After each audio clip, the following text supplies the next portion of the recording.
Hello friends, आज का topic बहुत ही इंटरेस्टिंग है और ये बहुत कंफ्यूज करता है लोगों को। ये टॉपिक है दोस्तों, इट इज आई यूज करें कि इट इज मी यूज करें। अनगिनत स्टूडेंट्स मुझसे भी पूछ चुके हैं ये सवाल कि सर इट इज आई बोलना चाहिए कि इट इज मी बोलना चाहिए, क्या सही है। तो ये है दोस्तों पर्सनल प्रोनाउन का एडवांस्ड यूज जो आज हम सीखने जा रहे हैं। तो मैं आपको सबसे पहले ये बता दूं कि दोनों ही करेक्ट है। इट इज आई भी बोल सकते हैं, इट इज मी भी बोल सकते हैं। तो फिर आखिर दोनों में डिफरेंस क्या है? देखिए, डिफरेंस समझने के पहले ये समझ लेते हैं कि इट इज आई में कौन सा फॉर्म लगता है, इट इज मी जो है वो किस फॉर्म का सेंटेंस है। देखिए, तो इट इज आई के बारे में यहाँ पर बताया है कि इट इज आई जो है वो सब्जेक्ट फॉर्म होता है। देखिए, यहाँ जो सामने लिखे हैं सब्जेक्ट्स, आई, ही, वी, दे, ये सब सब्जेक्ट होते हैं। तो या तो आप इट इसके बाद सब्जेक्ट फॉर्म का इस्तेमाल कर सकते हैं, यानी it is I, it is he, it is we, it is they, ऐसे यूज कर सकते हैं। या आप इट इज के बाद ऑब्जेक्ट फॉर्म का इस्तेमाल कर सकते हैं, यानी कि मी है जैसे। तो जैसे यहाँ पर कुछ एक ऑब्जेक्ट्स भी लिखे हुए हैं, जैसे आई का मी बनता है तो बोलेंगे it is me, it is him, it is us, it is them. ये दोनों ही करेक्ट है, दोनों ही यूज कर सकते हैं। तो आखिर डिफरेंस क्या है? तो समझते हैं कि दोनों में डिफरेंस क्या है। देखिए, यहाँ पर साफ साफ लिखा है कि व्हेन अ रिलेटिव क्लॉज जो होता है, जैसे I don't know who did this, तो हु डिड दिस एक रिलेटिव क्लॉज है। तो when a relative clause comes after an expression like it is me, it is I, or it was me, or it was I, present past किसी भी form का tense का इस्तेमाल कर सकते हैं। तो ये कहा जा रहा है कि अगर इट इज मी के बाद या इट इज आई के बाद या इट वॉज मी के बाद या इट वॉज आई के बाद हम किसी रिलेटिव क्लॉज को इस्तेमाल करें तो देर आर टू पॉसिबिलिटीज। तो दो तरीके से इस बात को कहा जा सकता है। पहला, एक तो हम ऑब्जेक्ट फॉर्म का इस्तेमाल कर सकते हैं, दूसरा सब्जेक्ट फॉर्म का इस्तेमाल कर सकते हैं। तो क्या डिफरेंस है? देखिए, यहां पर अगर आप ऑब्जेक्ट फॉर्म का इस्तेमाल करेंगे, यानी कि इट इज के बाद मी, हिम, अस, देम, ये सब इस्तेमाल करेंगे, तो आपको दैट से वो रिलेटिव क्लॉज स्टार्ट करना चाहिए। और ये बहुत ही इनफॉर्मल तरीका है कम्युनिकेट करने का। यानी कि जो इनफॉर्मल तरीका होता है वो अनौपचारिक होता है। अगर आप कोई एग्जाम दे रहे हैं, अगर आप कोई इंटरव्यू दे रहे हैं, या आपका रिटन एग्जाम है, या कोई एप्लीकेशन लिख रहे हैं अगर आप, तो आपको इनफॉर्मल इंग्लिश लिखने से बचना चाहिए, ये बात हम सभी जानते हैं। तो अगर आपको इट इज के बाद ऑब्जेक्ट वाला फॉर्म इस्तेमाल करना है तो आपको दैट का इस्तेमाल करना होगा प्रोनाउन का।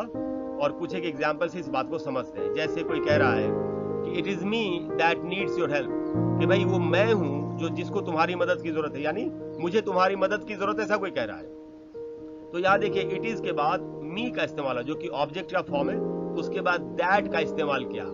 तो यही हमको ध्यान रखना है। वैसे ही जो दूसरा एग्जाम्पल है वहां पर है, वो है कि इट वॉज हिम। अब देखिए, यहाँ पर फिर ऑब्जेक्ट फॉर्म का इस्तेमाल हुआ इट वॉज के बाद, तो उसके बाद दैट का इस्तेमाल हुआ। It was him that inform the police.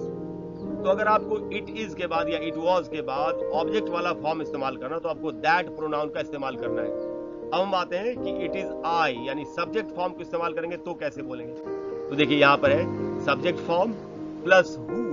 जैसे हम ऑब्जेक्ट फॉर्म में इट इज या इट वॉज के बाद हम क्या लगा रहे थे, हम दैट लगा रहे थे। अब यहाँ पर हमको हु लगा रहे हैं। और ये बहुत ही फॉर्मल तरीका है, बहुत ही औपचारिक तरीका है। यानी कि अगर आपको जहां पर एक फॉर्मल सेटिंग है, बहुत ज्यादा फॉर्मल तरीके से कम्युनिकेट करना है, जैसे कोई एप्लीकेशन देना हो, कोई एग्जाम देना हो, आपको एप्लीकेशन लिखना हो, तो आपको ये वाला फॉर्म यूज करना चाहिए, ये एडवाइजेबल है। तो इसके एग्जाम्पल्स देखते हैं। तो यहाँ पर लिखा है it is I who need your help. अब मीनिंग सेम ही है, उसमें था it is me that needs your help, और ये एग्जाम्पल है it is I who need your help. तो दोस्तों, इस तरीके से जो अगर आप सब्जेक्ट वाला फॉर्म यूज करेंगे it is I, it is के बाद या इट वॉज के बाद, तो आपको हु का इस्तेमाल करना है प्रोनाउन के रूप में। तो it is I who need your help. और दूसरा है example, it was he who inform the police, कि ये वो इंसान था जिसने पुलिस को इन्फॉर्म किया।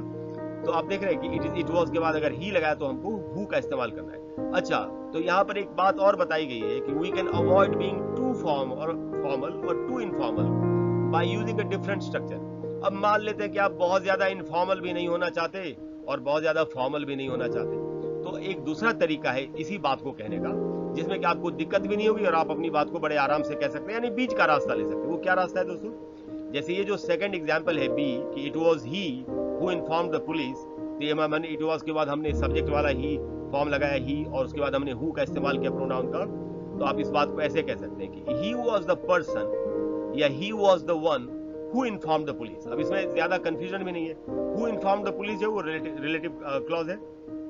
तो ही वॉज द पर्सन या he was the one who inform the police, ऐसे भी इस बात को कहा जा सकता है अगर आप बहुत ज्यादा फॉर्मल या बहुत ज्यादा इनफॉर्मल कम्युनिकेशन नहीं करना चाहते। तो दोस्तों मुझे पूरी उम्मीद है कि आपका ये कंफ्यूजन आज पूरा खत्म हो गया होगा कि कब इट इज मी का इस्तेमाल करना है, कब इट इज आई का इस्तेमाल करना है, और अगर करेंगे तो सेंटेंस कैसे बनेगा। अगर आपको आज की क्लास अच्छी लगी हो तो प्लीज वीडियो को लाइक करें, चैनल को सब्सक्राइब करें, शेयर करें। अपने फ्रेंड्स के साथ जरूर शेयर करना चाहिए जिससे कि सभी लोग इसका बेनिफिट ले सकें और इस टॉपिक को समझ सकें और अपनी कम्युनिकेशन को अच्छा करें। Thank you very much for all your love and support. I will see you soon. Bye bye.